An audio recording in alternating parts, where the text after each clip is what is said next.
Welcome back to the podcast. I'm Audrey Rillisbacher, author of The Mission Driven Life and founder of The Mission Driven Mom. And if you are someone who's been looking around at our culture and you feel like it's crumbling, you see the loss of virtue and the loss of truth, you feel frustrated, overwhelmed, maybe even scared, you are not alone. There's a reason for that. Our culture is declining and it is scary and overwhelming and difficult to deal with. So today I want to talk to you about the education that you probably didn't have that would help you to identify truths and how that is the key for you and I to solve our significant problem. If you've been listening, I've been talking about this training that I'm going to do that's coming up. And building out that training, I've had to leave most things out.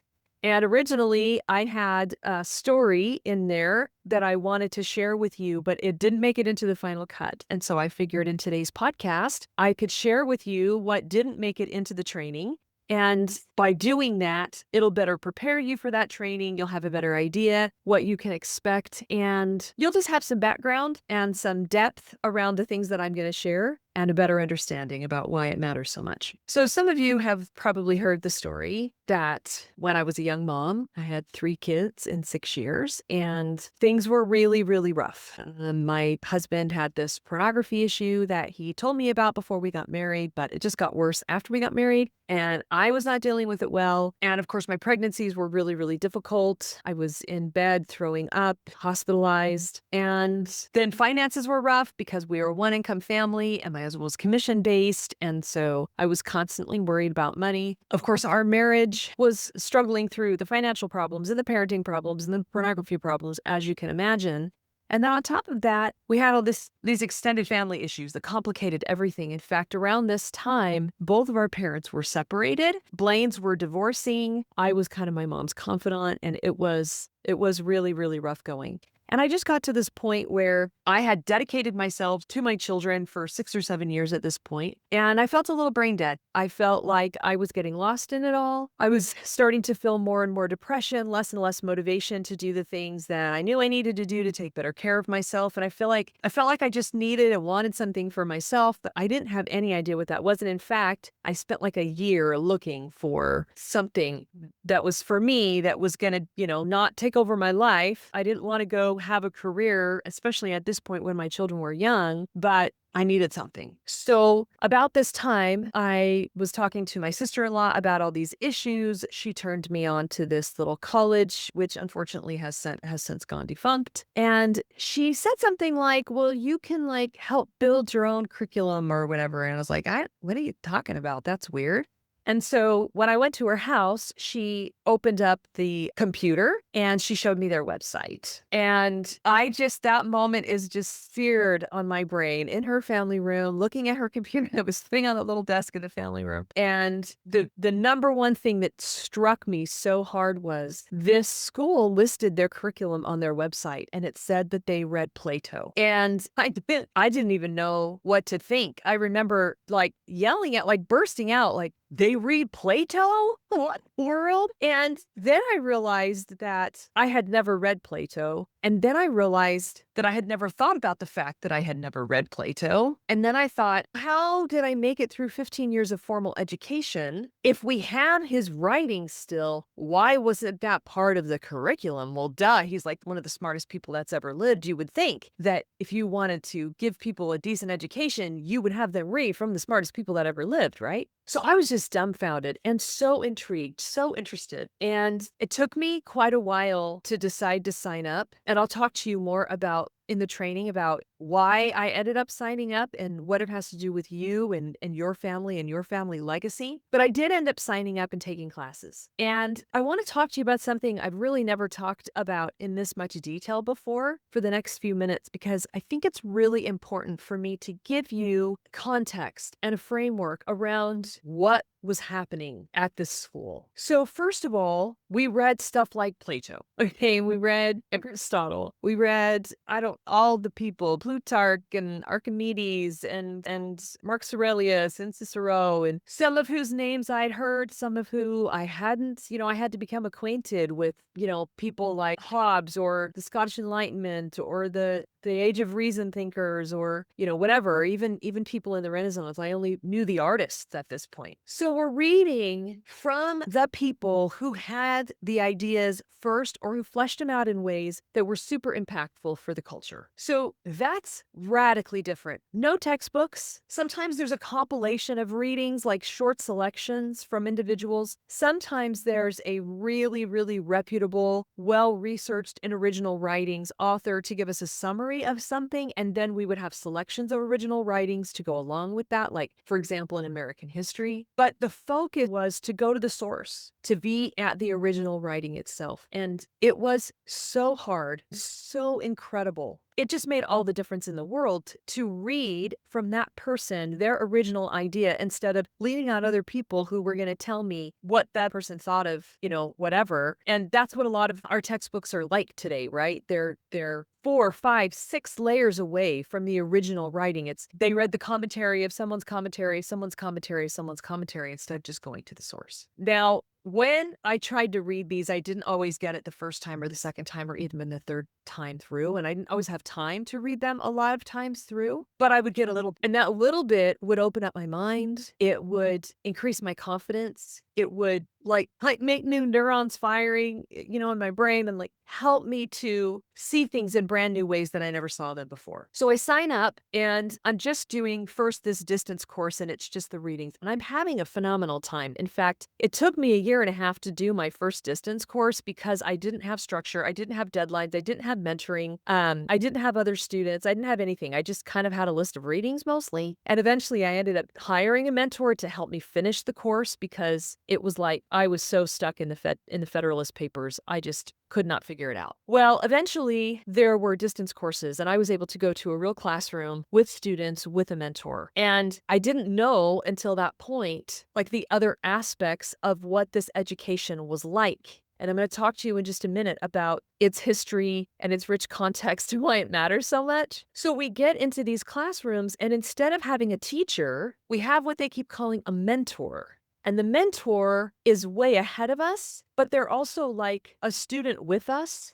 And instead of having rows of chairs facing this teacher and having all these lectures happening every time, and we're just sitting there absorbing information from the guru of gurus like you would do in college, often we were in a circle. If we were online, we were all just equal squares, right, on the screen, and we were all talking to each other. It was Socratic discussion, which I didn't know what that was, and I know it came from Socrates, and I didn't know Plato taught us about it.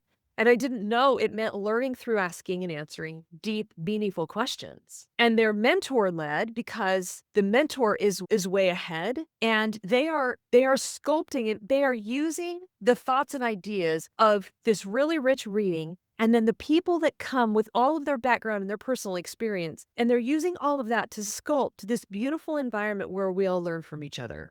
And they're using incredible questions, and they're using other resources that they've read, and they're using their experience, and they're using their well-honed reasoning skills. And that's one of the goals that they're trying to help us with, is just to think better, just to actually stop, slow down, think things through, ponder them, sit on them for a while, and really have them like percolate in our minds and in our hearts so that they became part of us. And it was crazy in these discussions because the mentor would ask me what I thought. And that had never happened before. And then Jack Barzin teaches, he's one of many incredible people that teach like how to run great discussions. And he says that great mentors will push their students back up against the wall of the great absolutes.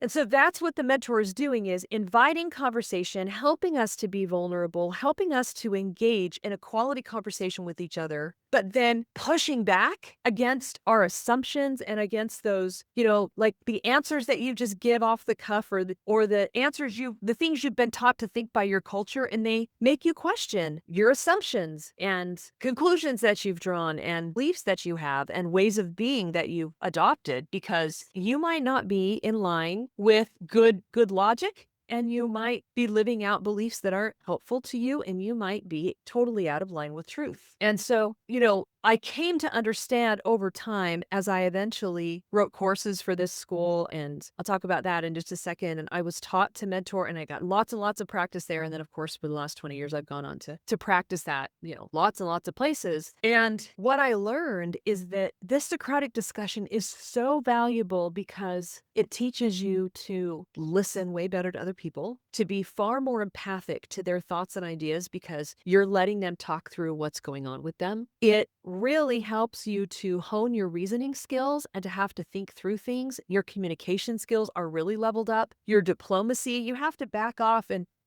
be more careful about what you say and how you say it because there's lots of different people in the room. But you also have to increase your courage and ability to say what you really believe, but to be empathic and charitable and kind in the way that you do it. And it really, like, what I started to see eventually over the years was these tools that I gained in these Socratic discussions were developing and honing my relationship skills. And I was just better at relationships in general because I had learned how to ask better questions, how to listen more intently, how to push back kindly with questions, how to state what I believed, how to reason and think things through. It was really, really phenomenal. But also, we gained confidence in our ability to think things through, to stand on the few truths that we did come to know what we believed and why we believed it and have thought through it clearly and why that mattered and how we could live that out. And I also came to see that this whole process, as I, eventually got a master's degree and studied the history of education and, all the way back to the history of Western civilization, from the beginning, the development of character and virtue has always been the primary goal of education. Great philosophers have always said, what makes us different than all the other creatures on earth is our ability to use our conscience, the fact that we're conscious, and our common sense and our reason to elevate ourselves above our primal instincts and to discipline ourselves to live in line with what is good and what is true and what is beautiful, to be on the hunt for those things and to align our lives with those things. That's always been the primary goal of education, not income earning. That was trade work. And you could go be trade and you could apprentice and all these things to be able to earn a living. But education was not about earning a living. It was about the development of the human being to be supremely human. And the supremely human person is the most virtuous person. You can see this thread all through the great thinkers and leaders throughout history. And I was seeing that and learning that. It was incredible. We also, just like I've got some writings by, for example, John Adams to his son John Quincy and Thomas Jefferson, James Madison, and these other great founders, and even before, with Marcus Aurelius and others, that you also need to write, and you need to write for yourself. You need to copy down what the greats have said. You need to pick it apart. You need to think it through. And they used to call these commonplace books, and it would have, extensive notes from the things that they were learning and then their thoughts about those things. And so we were encouraged to journal a lot, to keep commonplace books, to even write in our books, which I came to do. And I gained a lot of skills for tracking a lot of things in my book and really good bookmarking skills that have been a huge help for me. Now I can go back to the questions that I've asked and the quotes that were my favorite and the arguments that I've had with authors as I've read. And I can go back to those things and review the books that I've read and rediscuss them. And it's been a huge help in my mothering and just in general with being a mentor and all of that. And so journaling as a way, because our thoughts run so fast that when we journal, we have to slow down and we have to take all of these fragmented ideas and make cohesive sentences and paragraphs out of them. And that fine tunes our thinking. It helps us to be better, clearer thinkers. Again, honing our logical thinking skills, our reasoning skills, and also connecting where our emotions are being sculpted, they're being created by the things that we're thinking. Our emotions are then in turn affecting our thoughts, and the interplay of thoughts and emotions and which ones are true and which ones are false, like all of that, so helpful. We also wrote papers. We would have writing seminars, I guess you'd call it, because what was happening in this school is that it wasn't a teacher-student dynamic. I wasn't just sitting there absorbing information and regurgitating it to a professor. and saying the things that I thought they wanted to hear and that would please them or that would get me a high grade. I really was there to become the best me. I was there for me. And by virtue of the fact that I became a better me, I was a better wife. I was a better friend. I was a better sister. I was a better mom, right? Because I'm becoming a better me. And the structure, these educational principles that were being utilized in this school were so incredibly beautiful and helpful for my personal development. That's why this was the educational model in the West for 2,000 years, up until about 100 years ago. We lost it. It's because it's the development of the human being to help us be fully human and to help us be virtuous. And so I'm there with we're a team of students, like we're learning together, and the mentor is on this journey with us. They're guiding us, they're helping us, they're showing us the path forward, they're helping us course correct and stay on the path, but they're learning right alongside us. One of the first things I learned as a mentor was that when I got into a group of individuals who were ready to learn, who were ready to grow, because that's really what this is. It's all about the personal growth. Because so what if you read it? So what if you pass a test on it? If it doesn't become part of your character, and if you don't become a better person because of it, it's not helpful. The only reason those things are helpful is if we're trying to build a career, and this education was not about that. Ironically, the more you be virtuous you became and the more your character was developed, the better you would be as an owner or an employee. That was secondary. The development of you was the primary focus. And so we're a team now. We're discussing every week. We're diving deep into these readings. We're learning from the best of the best, and it's elevating us in every way. And then we have these writing seminars. And because we're a team of learners, we also give feedback on our writing. And those seminars could be painful. We had to read part of our writing aloud to the entire class, and they all gave feedback. They all told me what they thought about my paper, and it often meant kind of picking it apart. I remember one, I can't remember what it was even about, but it was kind of like to my sister who was giving me grief about stuff, and indirectly. And after I read the first page, the room was really quiet. And then one of the other students said, "Audrey, I feel like you're yelling at me." And it was really important feedback. I remember another discussion where my husband was in a class with me, and he started going off about a bunch of stuff about, I think it was about Alexander Hamilton, or maybe it was John Adams. And the mentor just was like, "What are you talking about?" Finally, she was like, "You better go home and get your facts straight because you don't know what you're talking about." And so again, like course correcting, helping us to develop our character to become better thinkers. And these writing seminars were difficult, but so enlightening and really helped us to become better at expressing our ideas, which so much of life, so much of happiness, so much of relationships is about good communication, being empathic listeners, being good at diplomacy and sharing our thoughts and ideas. Then what was really cool is that we would have different assignments and we would hand things in and we would get feedback, right? But not a grade, because instead of it being like, well, you tried for a minute and you had a deadline and now this label lives on as a mark for or against you, it was like, nope, do it until it's great. So our assignments, we would redo and redo and redo until they were A quality. And you can just imagine how much you would learn having to do things that way. At the end of the class, we would have oral exams. And, in today's culture, I'm always like, why in the world are we doing more oral exams? We've got this AI issue. We've got all the cheating in our schools. You can't cheat on an oral exam. You know it or you don't. And I know it takes a little more time, but it's so worth it. And our oral exams were usually administered in front of the entire class.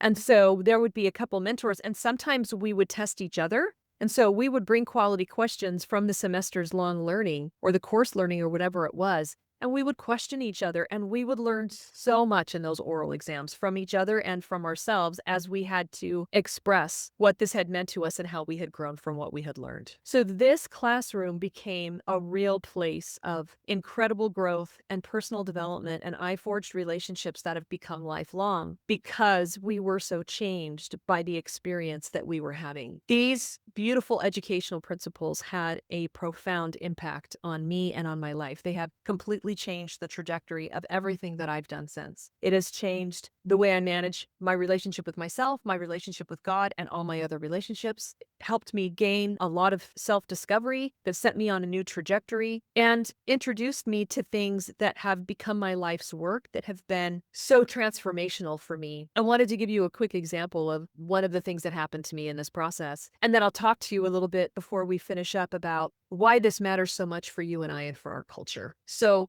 along somewhere around this time, a couple years in, I was given the opportunity to take a Euclid class. Now, if you don't know who Euclid is, he was the great geometrist. So his work was written, I didn't look it up, I don't know, 2 or 300 AD, something like that. He wrote the definitive book on geometry. When I heard about we were going to take this geometry class, I thought back on my high school years. So when I was in middle school, I was given a test and I scored well, and that meant that I had to take Algebra 1 in 8th grade. So I took Algebra 1 in 8th grade, I did fine, and it also meant that I had to take honors geometry my freshman year of high school, and I totally bombed. And of course, even though they're both math, geometry and algebra are very different, and obviously I think a little more algebraically than I do geometry-wise, and so, I mean, I was on the cheerleading squad, and I did so poorly in my class, I couldn't cheer. It was very disheartening. It was very embarrassing. It was a big deal at the time. And so I was demoted. I had to go back to regular geometry. I had to wait a whole cycle to get my grades back up to cheer again. It was really terrible. And I did okay in the regular geometry class. And so, as you can imagine, all my life and into adulthood, far into adulthood, I carried this mindset of, I'm terrible at math. I don't ever want to do that again. I did manage to get my way through Algebra 2, but then I just didn't take math again if I didn't have to. So I called up this teacher of this Euclid class and I was like, it sounds intriguing. I know that I love these original writings, but let me tell you my story and my history, and I don't think I can do it. And he was like, no, no, no, no. I promise you, we will stay with you until you get it. And you will learn proof by proof how to think more logically and why this has been a staple in Western history education. And in fact, I later learned that pretty much all the greats did study Euclid. It did help them to think more logically and to understand how evidence is built on evidence and how proofs work. But especially Abraham Lincoln, it was a core element of his education to study Euclid. And of course, I did it. I got through book 1. I have somewhere in this house, in a box somewhere, my notebook from Euclid where I worked out the proofs, and it was hard and I did the work, and my confidence was so high when I was done. When I got my first proof,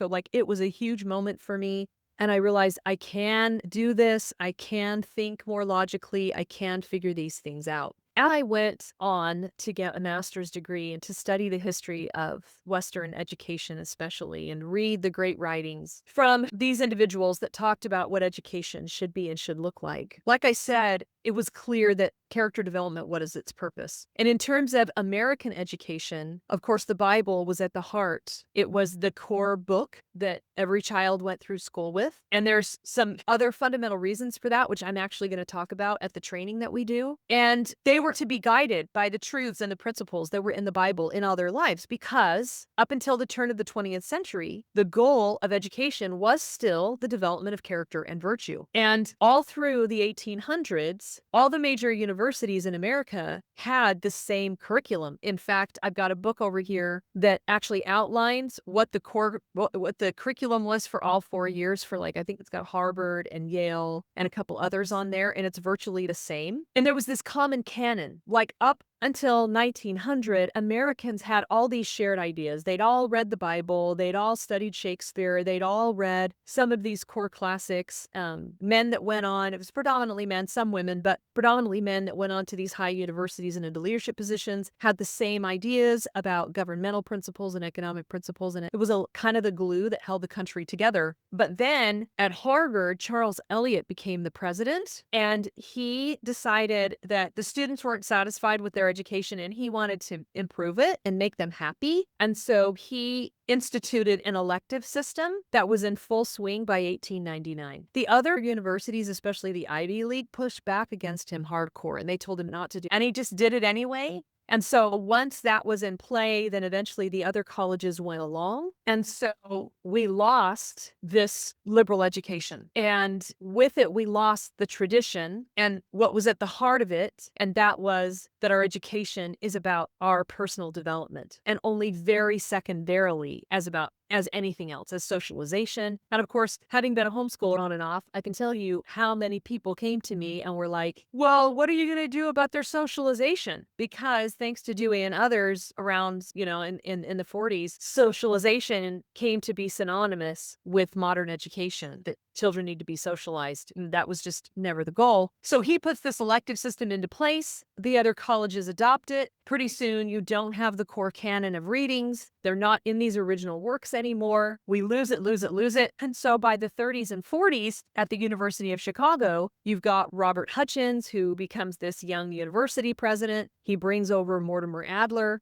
And they realize, and Robert Hutchins, there's a lot of quotes from him, Mortimer Adler, Mark Van Buren, and there were other people in other places in other countries as well that were mourning the loss of the liberal education. And that's what it was called. The education I was receiving at this college, which unfortunately did not last many years, was traditionally called liberal arts education or classical education or the classical liberal arts. It was the education to be free. It is the root word of liberty, library, of libro in Spanish, which means book. And so when I tell people I have a liberal education or a liberal arts degree, they really do think it has something to do with the arts because we're so far from that. In fact, the great economist, in his book, he talks about how, in the preface to his book, he's like, I don't understand why Americans let the word liberal be hijacked by people on the left because that's a very rich word and it's about their heritage. And now they have this political party called liberal, and it kind of in some circles has a bad connotation. And liberal does not mean free for all, everybody gets free stuff. It means freedom through discipline, through reasoning. Mortimer Adler said that we free our minds by disciplining them. And that's really what goes on when you get this kind of education. And so anyway, lots of individuals are in different countries were mourning the loss of this liberal education, especially in America. And The Road to Serfdom, that's what it is. That's the book of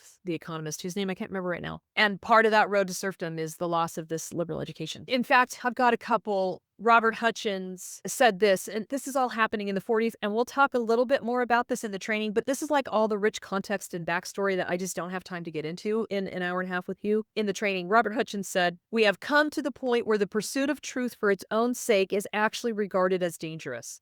And this has to do with, eventually we went into modernism and postmodernism in our postmodern age where we're being told that it's your truth, my truth, and there isn't any absolute truth. And of course there is, which we're going to talk about at the training as well. Mark Van Buren said, a university can and should study first principles. It can concern itself with the permanent truths about man as man. And Robert Hutchins said about, just to give you a little background, around this time, Dewey is changing the educational system. All of these things are coming into play. It's turning into a socialization experiment. And Robert Hutchins and Mortimer Adler and these other people are pushing back, pushing back, pushing back. And Robert Hutchins eventually said, my mistake was that I thought I was a successful evangelist for the liberal arts education when actually I was a stopper in the bathtub. And so liberal arts lost, socialization won, and we have the modern education that we have, and most of us that are alive today just don't know the difference because it's been 100 years, now 125 years since this liberal education was squeezed out. I could tell you a lot more stories and give you a lot more examples, but I think you get the gist. And so the reason, if you've ever heard of the great books of the Western world or heard of the Harvard classics, the reason that we have those collections of classics is because they were born out of this loss of the liberal arts. Because they weren't in the schools anymore, this was Charles Eliot was like, okay, well, we have an elective system now and we kind of squeezed out a lot of the classics, but what we'll do is we'll put them in a set. We'll call it the Harvard Classics.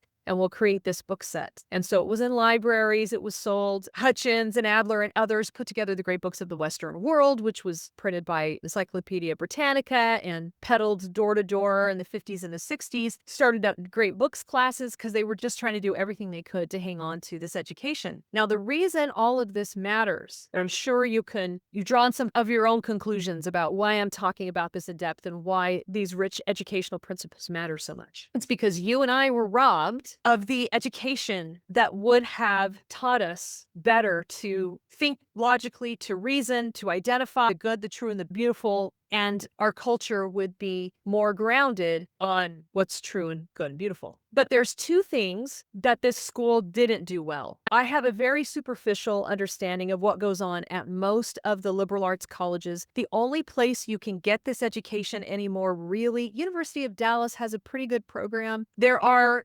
2 dozen of these liberal arts colleges scattered around the country, and they they do use these educational principles to a large degree still. They are steeped in classics. They have added more modern science and things like that, which is relevant, which is fine. They're insanely expensive. There are a few that are a little more affordable, but Hillsdale is one of the cheapest. It's around $35,000 a year tuition.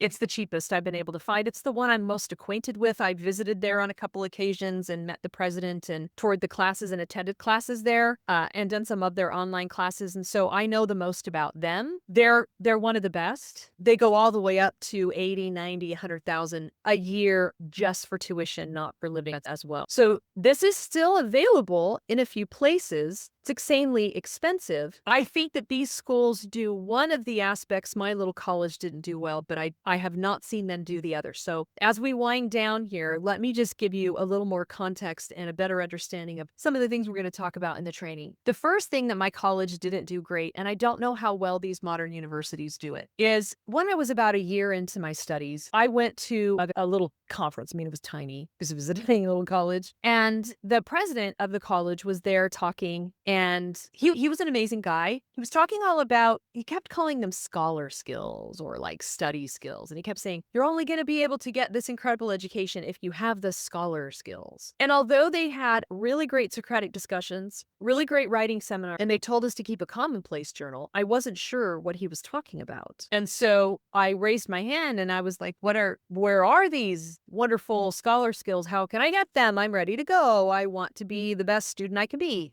And all he said was, what are you currently studying? I told him I was studying worldviews, and he said, okay, we'll just keep going. In other words, they had not made a plan for they didn't know. They hadn't ever put them in one place. Maybe some of them had some of the skills. So the first kind of entry point for me in learning how to administer this type of education in even more in depth, how to get it for myself and really get robust lifelong learning skills was that I was like, okay, well, I'm going to have to figure it out. So I went and studied several books and did a bunch of stuff, practiced over time to gain good study skills. Like I was talking about, the bookmarking skills, the question asking skills, getting better at leading discussion, and also just how to do interdisciplinary connections and all of that kind of stuff. And in the end, I figured out a lot of things that were super helpful. I ended up building a course for this college, and then I was able to travel and teach this course to a lot of their students around the country. It was really fun. It was really rewarding to teach people how to learn. And luckily, I've been able to carry that into my programs and offerings. And so these educational principles that I was taught at this school, plus other things that I've learned in addition, have made their way in there to really give our students the best experience possible. The other thing that they didn't do well, maybe two things. One other thing that they didn't do well was sometimes it was just too much. Like, I'm all for, let's read some Plato, but you cannot give adults the same education that you give college students. They don't have the time. And so what they could have done better is what I've tried to do in my programs, and that is highly vet great content. So that just reading one small section of a page or two of Plato, accompanied by a little bit of Seven Habits, layered with a really great youth novel, or whatever the case might be, so that you can see the continuity of the ideas and you can see them in multiple places. And then you go dig into scripture and you make these interdisciplinary connections, and it helps you to better identify truth, which leads into the other thing that they didn't do well. And that was that even though we talked a lot about truth and being truth seekers, I was introduced to the natural law framework through, and I've said this before, the first thing I read was that John Locke reading. And that was the first time I ever heard the term. And then I was turned on to a couple other authors that talked about the natural law. But that framework was never delineated. It was never talked about. I was never taught what the natural law really is, how it really works, what first principles are, what applications are, how they all fit together, how to find them. And I never could find a mentor that could walk me through all of that. And even though it's all throughout the great books and many, many different people talk about it in different ways, I was really left to my own for many years to niche in on that natural law framework, to build out my own strategies and frameworks and checklists and practices and tools for uncovering all the layers of it and figuring out how to figure it out and how to have it change my life and the lives of the people that I taught it to. And so Hillsdale doesn't do it that way, and I don't know if any of these other liberal arts colleges do that, and so that was really kind of unfortunate. But it became my life's work. It became the thing that I've been passionate about for 20 years, and the more I learn about it, the better person I become, the more beautiful the world is, the more I love God, and the more I'm able to help others to identify and live according to truth. So the tragedy in all of this, of course, is that you and I were robbed of a beautiful educational experience that would have helped us to be more logical in our thinking, better communicators, better at our relationships. It would have helped us to understand truth better and to be more virtuous. But we also don't have a place where we can go and learn about what truth really is in the framework of the natural law and why that matters so much. What I found in my little college was that the natural law, they didn't understand, I think, maybe just how vital that was. But that natural law framework made its way into our Constitution. It was prevalent in the colleges prior to the 1900s. And the natural laws talked about in our founding documents. So we know that it was talked about. We know that it was the lens through which people saw the world in the West up until 100 years ago. And we know that it was understood. And these men were trying to understand first principles and trying to live according to principles. These men and women were trying to build solid foundations in their lives and in our nation with the natural law framework and using these great works and these educational principles to elevate themselves. And so it's just a tragedy that you and I find ourselves in a world, in a culture without these irreplaceable tools. The inability to really understand what truth is, to identify first principles and principles for ourselves and know how to live them, to know how to be self-educating and how to sculpt and develop our reason and communication skills, we are at a huge disadvantage. We have been robbed of those things, and it is so vital that we restore them. And this is why the answer in our culture is not, like I said at the beginning, leaders matter. It's not that leadership doesn't matter, it matters. But the better we understand truth and principles, the better we can choose the leaders that will also choose